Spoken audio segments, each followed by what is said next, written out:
Olá, caríssimos e caríssimas, graça e paz vos sejam multiplicados. Eu sou o professor Daniel. Quero te convidar para partilharmos a lição bíblica número 5 dos jovens, né? Hashtag EBD Jovens. Abigail, quando a sabedoria faz a diferença para a vida. Eu não sei se vocês também estão gostando, eu particularmente estou amando essa lição do quarto trimestre de 2020, a lição Jovens. Esse negócio de cada lição falar de um personagem específico é muito interessante, que não fica enfadonha a lição, né? Não causa enfado, o trimestre inteiro trabalhando um assunto apenas. Bom, nessa é uma das lições que nos traz a Sagrada Escritura, é uma forma como a sabedoria ou a falta dela são perceptíveis na vida dos homens e mulheres. Sabendo, a sabedoria tem tanta importância aos olhos de Deus que o Eterno não se nega a dá-la aos que o amam, temem e, acima de tudo, pedem a Ele. Todavia, nenhuma bênção recebida dele é por si só para servir somente a nós mesmos. Se percebemos ou se recebemos sabedoria da parte de Deus, é para que essa seja usada para a sua glória, para resolver conflitos e para uma existência que faça diferença neste mundo decaído. Nesta lição de hoje, neste capítulo, trataremos da história de Abigail, uma mulher que usou um dos atributos mais preciosos, a sabedoria, e preservou a sua casa diante de uma ofensa que resultaria em morte. Trata-se de um caso bíblico do uso da sabedoria para a resolução de um grave conflito. Vamos trabalhar o contexto de momentos difíceis em Israel. A história desta mulher chamada Abigail está inserida em um contexto que se aproxima do fim do livro de 1 Samuel. Nessa história são mencionados Davi, Samuel, Nabal. O profeta, que também era juiz e sacerdote, encerrou os seus dias tendo um histórico impecável de integridade como líder. Tal argumento pode ser visto quando, após a primeira batalha de Saul, enfrentou, tendo sido vitorioso, Samuel reúne o povo e manifesta não apenas o desejo de prestar contas, como também a garantia de que ele havia sido um obreiro fiel em seu ministério aos olhos do povo. Dá uma conferida lá em 1 Samuel, capítulo 12, versos 3 ao 4. Tal testemunho era adequado e mostrou-se necessário, pois pouco tempo antes, o poder do mau testemunho foi visto quando os anciãos de Israel procuraram o profeta para dizer que os seus filhos, ou seja, os filhos de Samuel, não andavam no mesmo caminho do pai. 1 Samuel, capítulo 8, verso 1 ao 5. O profeta não tinha quem o acusasse de ser desonesto, apesar de os seus filhos não seguirem os seus passos. Antes de ir para a eternidade, ele comprovou que o seu nome gozava de integridade e, tendo partido Samuel para estar com o Senhor, o povo reuniu-se para sepultar o amado profeta Samuel. O segundo personagem dessa história é Davi. Não há o registro de que ele tenha comparecido ao sepultamento de Samuel, pois se direcionou ao deserto de Parã. Ele era fugitivo, perseguido por Saul, o rei a quem poupara a vida. Davi teve em sua mão a oportunidade de acabar com a perseguição que sofria e, ao mesmo tempo, receber o que era-lhe por direito o trono de Israel, pois ele havia sido ungido por Samuel para esta função. Se matasse Saul, certamente os seus problemas como rei rejeitado por Deus acabaria. Ele, porém, sabia que era o Senhor quem julgaria o seu opressor.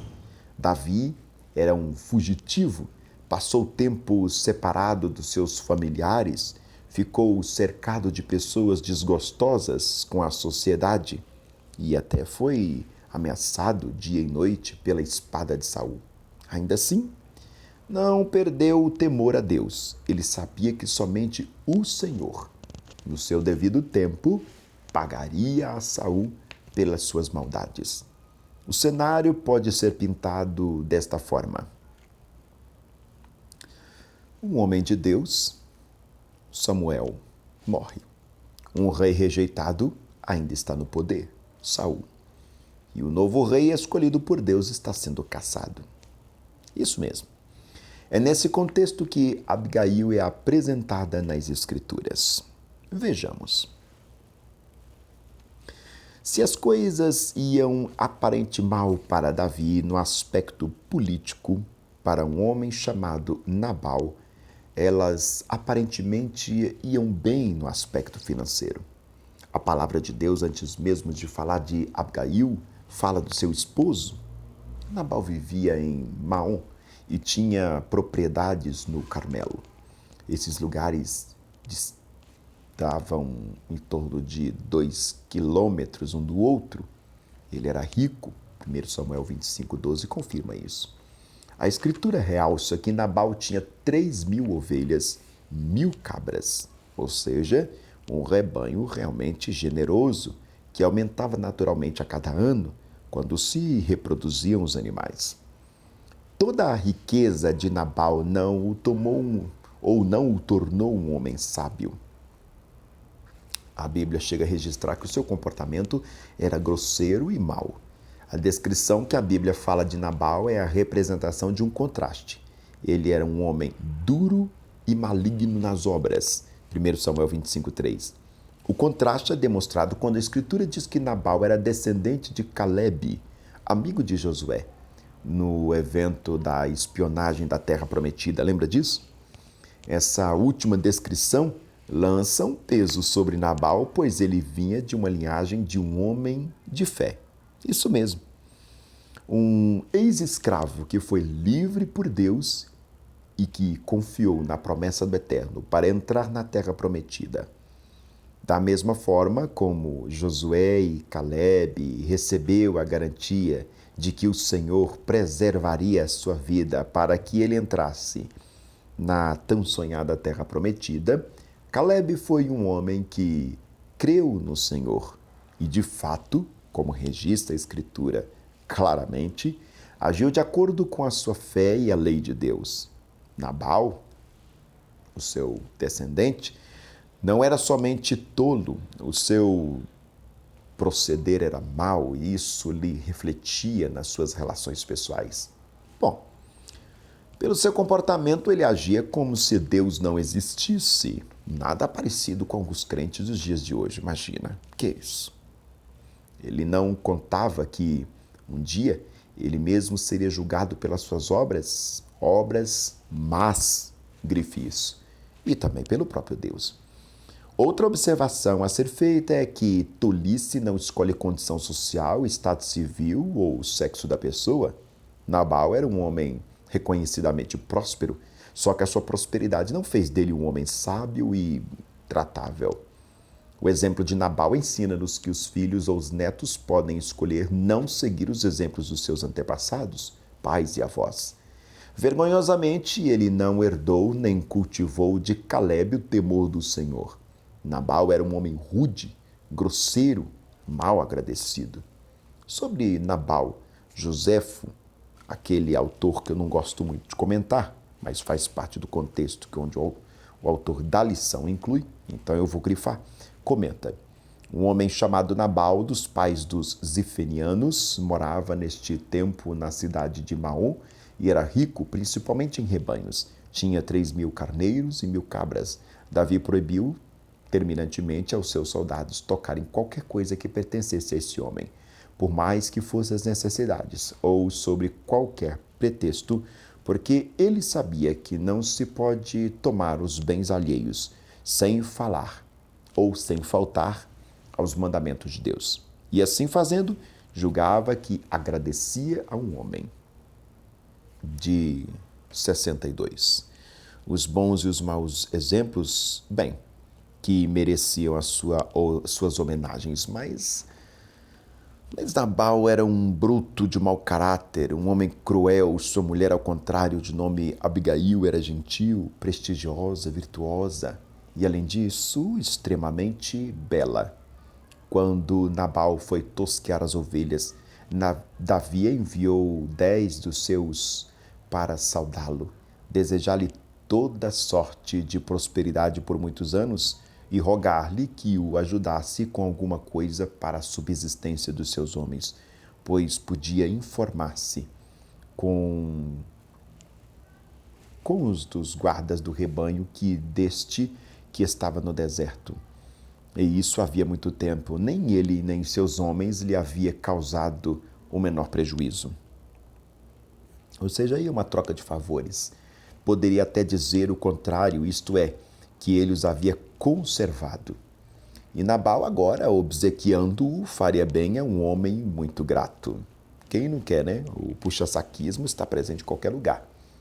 Este homem, porém, em vez de dar uma resposta, perguntou: quem era Davi? Eles disseram-lhe que era um dos filhos de Jessé. Nabal exclamou: ah, um fugitivo que se esconde com medo de cair nas mãos do seu senhor. Agora quer passar por ousado e corajoso. É sempre assim, né? Essas palavras tão ofensivas foram referidas a Davi e o deixaram tão encolerizado que ele jurou que antes de a noite acabar, exterminaria Nabal e toda a sua família e destruiria sua casa e todos os seus bens, pois, não satisfeito em demonstrar tanta ingratidão pelos favores recebidos, tivera ainda a insolência de ultrajá-lo daquele modo. Deixou para a guarda de sua bagagem 200 dos 600 homens que então contava e partiu para executar a sua solução. É engraçado, né, como que Davi não dá cabo de Saul, mas bastou uma ofensa dessa de Nabal que ele já vai querer destruir até a família do homem, né? É curioso isso. Bom, eu sei que vocês pensaram nisso, então eu também fiz questão de colocar. Com relação a Joséfo realmente é um grande historiador. O problema é que o texto, até chegar às nossas mãos, passaram por muitas outras mãos e sofreu sérias alterações, e não é academicamente respeitado. Em nossos dias, em boa parte do mundo ocidental, os casais têm autonomia para escolherem seus cônjuges, com o consentimento e aprovação dos pais. Há também casos de pessoas que se casam sem o consentimento dos pais e que gera, no futuro, surpresa e desconforto para suas famílias. Nos dias do Antigo Testamento, os casamentos eram geralmente arranjados pelos pais, e as mulheres não costumavam ter a oportunidade de escolher os seus maridos. Imagina que situação! Abigail, uma mulher bonita e sábia, era esposa de um homem mau e tolo. Não nos é dito como um homem com o perfil de Nabal casou-se com uma mulher como Abigail. Ela, contudo, não se deixou levar pelas características ruins do seu esposo. As riquezas de Nabal e a sua tolice não fizeram de Abigail uma mulher fútil, nem mesmo grosseira e nem mesmo tola.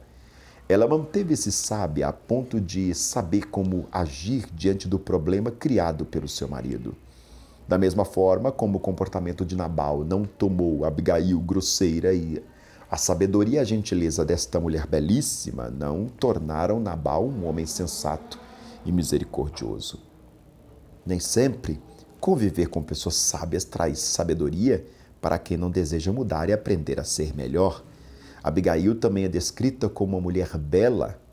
Não desprezamos o fato de que a palavra de Deus exalta a virtude de uma mulher sábia, mas ela também não condena a beleza feminina.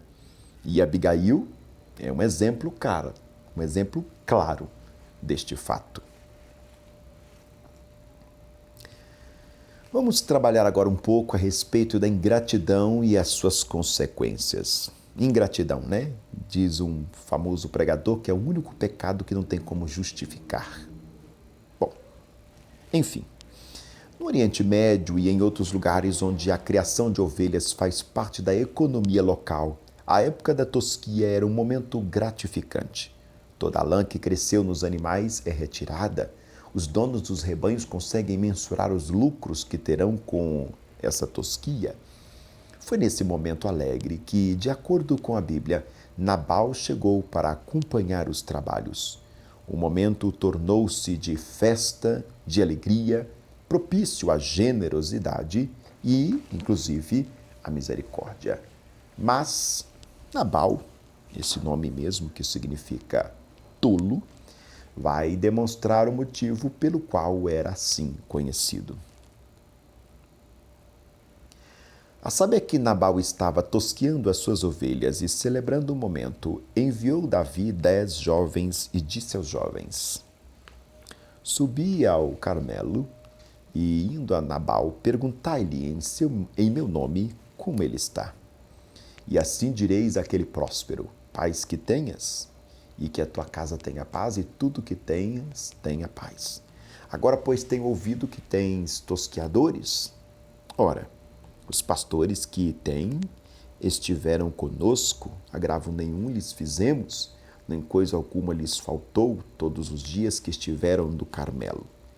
Pergunta-o aos teus jovens, e eles confirmarão. Estes jovens, pois, achem graça aos teus olhos, porque vimos em bom dia. Dá, pois, aos teus servos e a Davi, teu filho, o que achares à tua mão. 1 Samuel 25, versos 5 ao 8.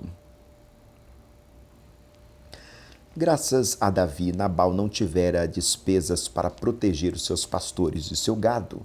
As suas ovelhas nem mesmo foram roubadas, e nenhum dos seus empregados feridos ou mortos.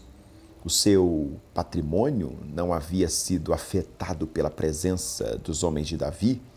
Um pouco de comida do rico Nabal para os seus empregados não era nada, mas esse mesmo pouco de provisão para Davi e os seus homens era muita coisa aos olhos daquele descendente de Calebe. Bom, a mesquinharia de Nabal entraria em jogo nesse 64. Os bons e os maus exemplos, né? Eu vou consertar essa frase, tá? A mesquinharia de Nabal estaria em jogo nesse momento. E pedir alguma coisa a uma pessoa mesquinha desperta nela razões horríveis. A resposta de Nabal, que foi dada em forma de pergunta, mostra a falta de sabedoria que teve diante do pedido educado que Davi fez. Nabal desprezou o fato de que Davi havia protegido seus pastores, preservando os bens de Nabal sem que houvesse qualquer aliança entre eles e que garantiria a proteção necessária e o respeito entre os dois homens. E Davi foi respeitoso, sem que houvesse qualquer acordo entre eles. Ao invés de agredir, saquear e roubar algumas coisas comuns naquele dia, aqueles homens serviram de proteção aos pastores de Nabal e receberam como paga o desprezo. Nabal sabia quem era Davi. Ele chega a mencionar o nome do pai de Davi, Jessé, e que ele deseja mesmo é humilhá-lo, atribuindo a ele o status de um fora da lei sem destino. Nabal não sabia que Davi estava debaixo da proteção do Eterno e aproveitou aquela situação para desonrar o escolhido de Deus. A situação em que Davi estava era temporária. Naquele momento, por circunstâncias contrárias à sua vontade, ele foi tido como um servo fugitivo de Saul. Mas ele não demoraria a subir ao trono e o seu status de persona não grata aos olhos de Saul logo seria mudado para o status de rei de Israel. Nabal estava numa posição de destaque em relação a Davi. Ele era um homem livre para ir onde quisesse, não era perseguido por ninguém. Davi, por sua vez, passava por uma situação em que dependia muitíssimo da misericórdia de Deus. E a grande diferença entre eles dois, Nabal e Davi, era justamente a arrogância deste segundo, Nabal. Se há um pecado que Deus odeia sobre todos os outros, olha para você ver que coisa interessante, não que Deus não odeie os outros, mas ele odeia mais ainda do que os outros. Creio que este é o orgulho, o autor vai dizer. Em um dos meus livros anteriores, defino o orgulho da seguinte forma, continua dizendo o autor. O orgulho é a atitude que nos dá a nós mesmos o crédito por nosso êxito e culpa os outros por nossos fracassos. Uma pessoa orgulhosa acredita que todas as coisas boas de sua vida são resultado de seu trabalho árduo. Ela acredita que está certa em qualquer conflito e que a outra pessoa está errada. Está convencida de que possui Abigail todas as habilidades necessárias para resolver este problema que vem a ocorrer. Acha que não precisa de outras pessoas. Bom, e assim certamente também acha que não precisa de Deus. Quando penso nesta palavra, lembro-me que sobre uma história de Muhammad Ali, anos atrás, quando era o campeão mundial de pesos pesados. Ele sentou-se na primeira classe de um avião comercial que estava se preparando para decolar. A aeromoça passou e educadamente pediu-lhe que colocasse o seu cinto de segurança. Muhammad Ali olhou para a mulher e disse, abre aspas, o super-homem não precisa de cinto de segurança, fecha aspas. Isso é orgulho. Sem hesitar, a aeromoça respondeu, o super-homem não precisa de avião. Vamos trabalhar um pouco agora a perspectiva Abigail livra a sua casa e também livra a Davi.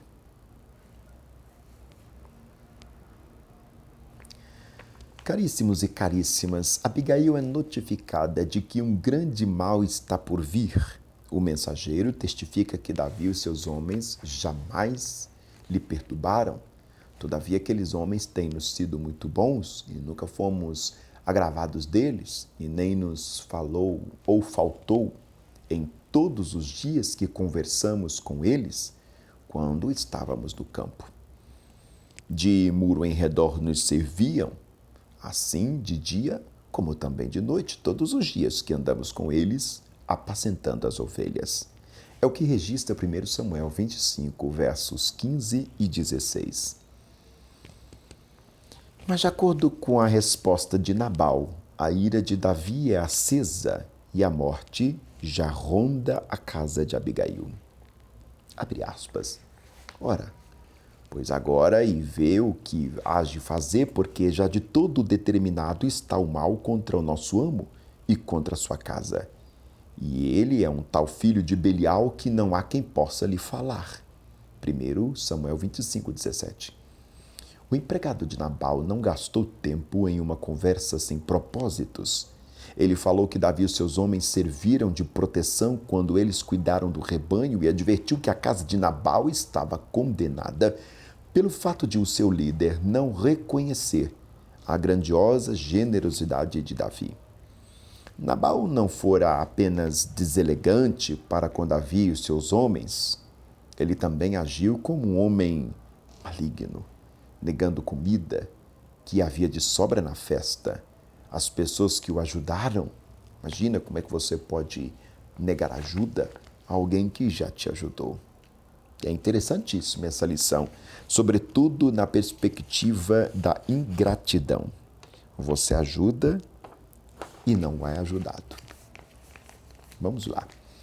Abigail usa com sabedoria para com Davi e toma um pouco da farta provisão que tinha em casa e encaminha-se para encontrar com Davi e os seus 400 homens. Ela só leva consigo a esperança de que vai tentar falar com Davi e frear o seu impulso pessoal de justiça. Vendo, pois, Abigail a Davi, apressou-se, desceu do jumento e prostrou-se com o seu rosto diante de Davi e se inclinou à terra e lançou-se aos seus pés e disse, abre aspas, ah, Senhor meu, minha seja a transgressão. Deixa, pois, falar a tua serva aos teus ouvidos e ouve as palavras da sua serva. Meu senhor agora não faça este homem de Belial, a saber, Nabal, impressão no seu coração, porque tal é ele qual é o seu nome. Nabal é o seu nome, e a loucura está com ele. E eu, tua serva, não vi os jovens do meu senhor que enviastes. Fecha aspas. 1 Samuel 25, versos 23 ao 25. Mais que isso, Abigail demonstrava saber que Davi seria rei no futuro, a dizer que usando o Senhor com o meu Senhor, conforme todo o bem que já tem dito de ti, e tiver estabelecido chefe de Israel. 1 Samuel 25:30. Diferentemente do seu marido mesquinho e tolo, Abigail lembra a Davi que ele é escolhido de Deus para ser chefe de Israel e que, quando esse momento chegasse, não matar Nabal nem fazer justiça com as próprias mãos. Abre aspas. Não te será por tropeço, nem por pesar no coração o sangue que sem causa derramaste. 1 Samuel 25, verso 31. O julgamento de Nabal e a sua impiedade não viriam da espada de Davi, mas das mãos do próprio Deus Todo-Poderoso. É preciso saber discernir sobre o que falar e com quem falar. Abigail é notada como uma mulher sábia, porque ela soube falar com a pessoa certa, na hora certa e da forma certa. Vamos aprender um pouco com ela? Bom, ela falou com a pessoa certa, Davi. Primeiro porque Davi, dado a resposta vergonhosa que recebeu de Nabal, havia decretado o fim do rico dono de animais. A humilhação pela qual passou exigia uma reparação à altura. Ele havia condenado à morte todos os que habitavam na casa de Nabal e já se havia dirigido para lá o fim de executar a sua sentença. Segundo, porque somente Davi poderia ter o seu ânimo acalmado e o dos seus combatentes também. Não adianta a Abigail, ou não adiantava, melhor dizendo, Abigail tentar falar com Nabal, pois esse estava bêbado. Se ele era um homem grosseiro estando sóbrio, imagine embriagado, com o seu pensamento e corpo entorpecido pela bebida. Abigail falou na hora certa. Abigail dirigiu-se para tratar do assunto com Davi antes que o futuro rei de Israel chegasse até a casa dela. Se chegasse depois de Davi, a carnificina, evidentemente, já teria começado e certamente não terminaria até que todos estivessem mortos. Quando Abigail interceptou Davi, ela garantiu não apenas que o ungido de Deus mantivesse suas mãos limpas do sangue inocente, como também preservou a vida de Nabal, além de todos os seus trabalhadores.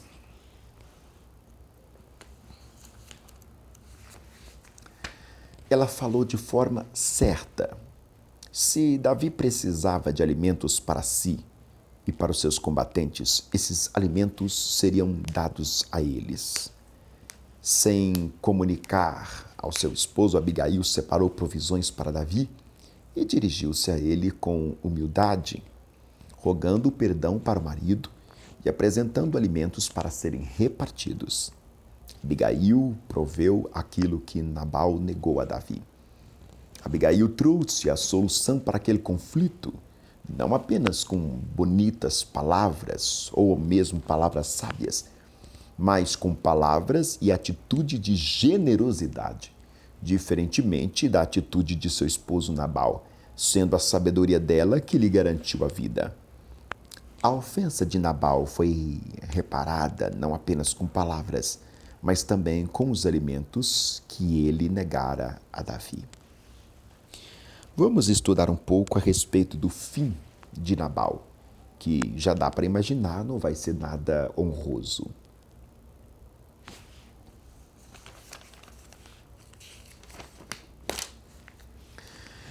Há um momento ideal para falarmos certas verdades e sermos entendidos. Pessoas entorpecidas raramente conseguem entender o que se passa à sua volta. Se Nabal tratou os enviados de Davi com grosseria estando sóbrio, imagine Abigail tentando conversar com o esposo agora bêbado.